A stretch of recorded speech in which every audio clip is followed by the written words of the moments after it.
Namaste, good afternoon everybody. In this presentation, I'll be looking at the historical context of the practice of ritual purity and Indian culture in the Caribbean.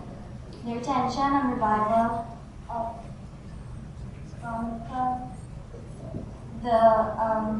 retention and revival of Brahminical Hinduism and how that relates to the practice of purity in Ramleela. As a feminist scholar, I am critiquing the practice of female ritual purity as being patriarchal and somewhat impractical to the Caribbean context, especially in the time of the indentured laborers. Since you've been hearing about Ramleela for 2 days, I'm not going to go into what it is, etc. I'm really going to focus on ritual purity. That refers to the doctrinal recommendations of how one should prepare themselves for puja or yajna. The Ramleela is seen as a community yajna, so the rules of purity apply to this equally as other yajna contexts. And before, other presenters have spoken about fasting, abstaining from meat, from sexual intercourse, and from stimulants, drugs, alcohol, things like that. The Yoga Sutra points to Saukya, or cleanliness or purity, as a niyama or a cultural habit to be cultivated. And so it is a means to achieve self-realization, but is in itself not a spiritual goal. It is a discipline. In terms of ritual purity, it includes, as I said before, abstinence from certain things that are considered to be defiling or conveying impurity to the person. The question is then raised on if discipline applies to the body or if it applies to the mind, because purity is positioned as something of discipline, of abstinence, cleaning the body, but through control of one's behaviors. So how can a woman be disciplined or undisciplined when the matter is something that is not in her control? Something like menstruation. It's not in her control, so she can't exactly control it with her mind. Firstly, what is this myth of female impurity? Where did it come from? It stems from the sin incurred by Indra for Brahmatya Pap when he killed Vishwarup.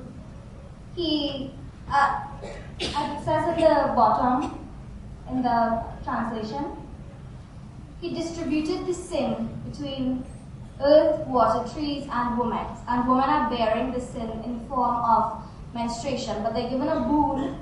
The boon or the wish is that they will be able to bear children out of having to menstruate.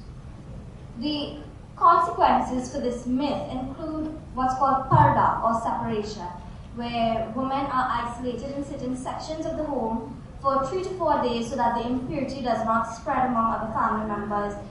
That's not really practiced in our context.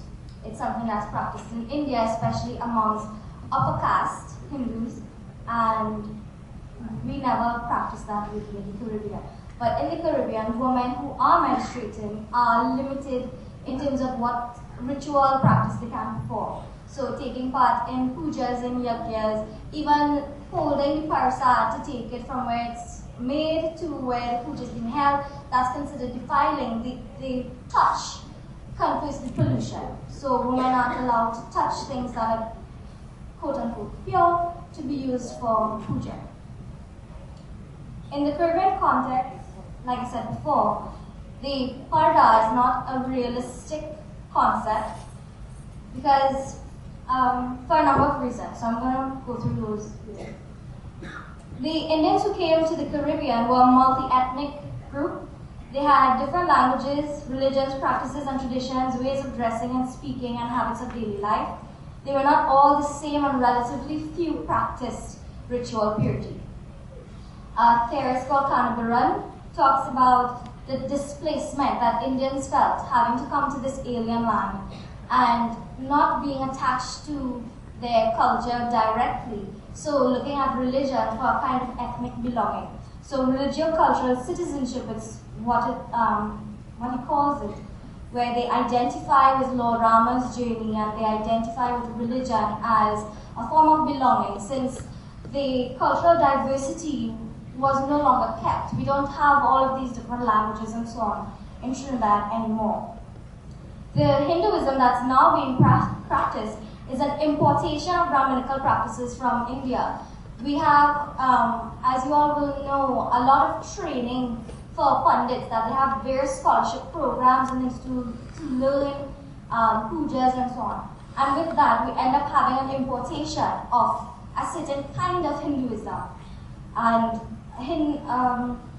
it's based largely on a form of Sanatanist Hinduism linked to Vedic and Puranic scripture and the traditions of high caste. So it's a type of Hinduism, not necessarily Hinduism as a whole, because there isn't such a thing as a singular Hindu, right? As you can see, they're from a lot of different regions, speaking a lot of different languages, practicing a lot of different things. The caste membership of those who came to Trinidad, this graph is specifically for Trinidad, 14.3% of high caste, and the rest in agricultural workers and low caste workers. So the practices that we are practicing now, Brahminical religion, weren't necessarily practiced by everybody. It was more centered to a small portion of the population. And within this context, female labor was necessary. So something like Parda, where women aren't working and things like that, is not very practical because they are earning a wage. Not a large wage, because they're earning 2/3 that of men, but they needed to work in order to be paid. If you don't work, you don't get paid. And this actually meant that women were under stricter control. Some people look at this and say it's independence, that the women were employed, but if you look at that employment contextually, there was a lot of advantage and disadvantage that the women were being faced with. The scarcity of women is included in that, because there were far more men than there were women. Women were often subjected to rape and needed the protection of a man that marriage would allow. This also is interpreted as a need for stricter control of female sexuality. Jealousy and possessive attitudes towards women's sexuality resulted in many wife murders, reflected in a high rate of wife killings. In Trinidad, for example, between 1859 and 1863, there were 27 wife murders. And this also meant that there was a lot of child marriage. The onset of puberty meant that marriages were soon arranged, with girls, the majority of girls, being wedded before they were 19 and about 1/3 by the age of 40. You might think it's strange that I'm talking about sexuality in this presentation, but the focus on sexuality, that link between purity and sexuality, and female purity, and the menstruation is seen as a kind of sexual awakening. Also, it marks her maturity of womanhood, that she's now able to bear children. So there's a close connection in Hinduism between purity and sexuality. For example, the Brahmin girl who's married is not considered pure enough to cook for people, for guests in the home, or even the members of the home, until that marriage is consummated.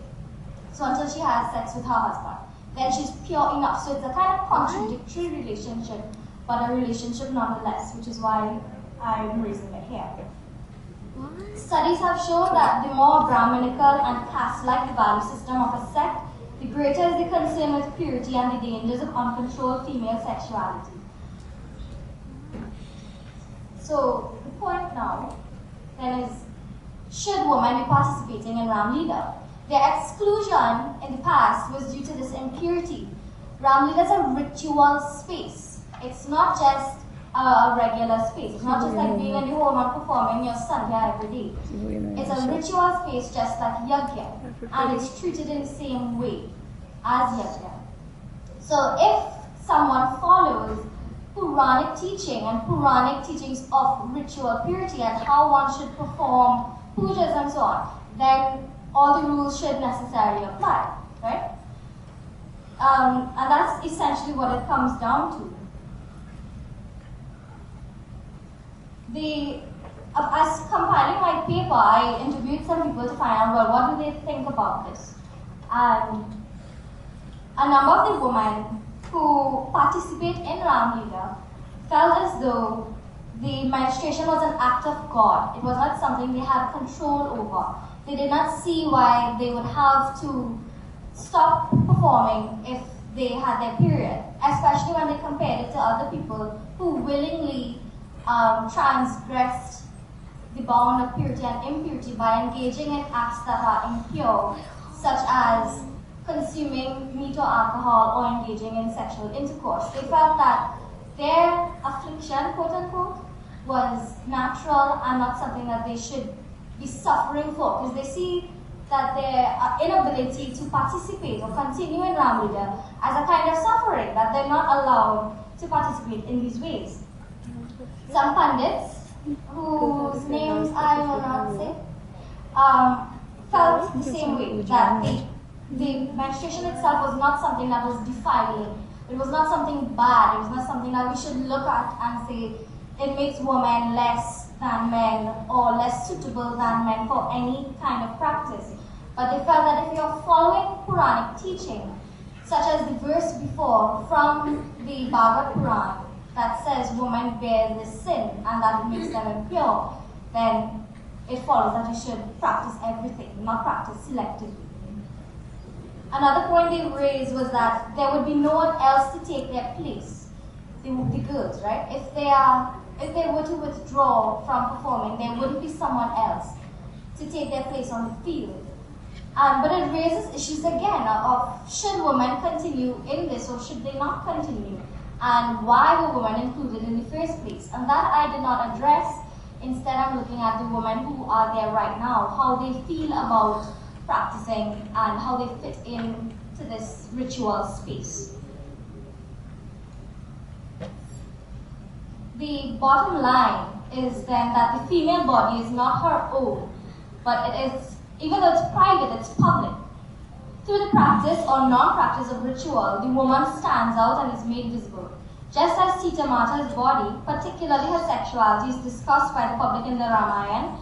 For example, when she is pregnant and they question the origin of her child and she is exiled from Ayodhya, the body that is supposed to be private is now public. Everybody's discussing it. And these rituals of puberty, of celebrating puberty, of segregation, of menstruation, girls who are menstruating not being able to participate, points to the female body as being public. Her privacy is public. Because if you go to the puja and somebody who you know, well, they're having puja, but you go and they're not doing puja again, somebody else doing the puja, and they say, well, why are you not doing puja? Well, you know, because they know. Everybody knows. It's a public, it becomes a public issue instead of a woman's private thing. So those things break the everyday patterns of life, and these cultural patterns can then be read and interpreted to know who is in what sort of state. So observing ritual period, what happened? Sorry. Okay, so observing ritual purity according to Brahminical and scriptural rules is viewed as an effort to maintain ancestral cultural practices, even though such practices would confine to high caste and change. We tend to view culture and view Indian culture and try to retain it as though it is something static, as though it is something that does not change, as though we can't take it and make it into our own. Instead, we try to keep Indian culture as though Indian culture right now today is the same thing it was 100 years ago, which it isn't. And so instead of the preservation of 19th century Indian culture, Indo-Caribbean people should keep aspects of this culture while constantly adapting to the surrounding context, which we have. If you get the chance to read my paper, I talk about chutney music and how we have been creolized and how we have Indianized Creole culture by bringing our Indianness to the Caribbean and so on. But I just want to leave you with this thought. We are not women or men. We are not Brahmins or Shudras. We are not even animals or humans. We are only selves or persons. It's from the Gita. Thank you.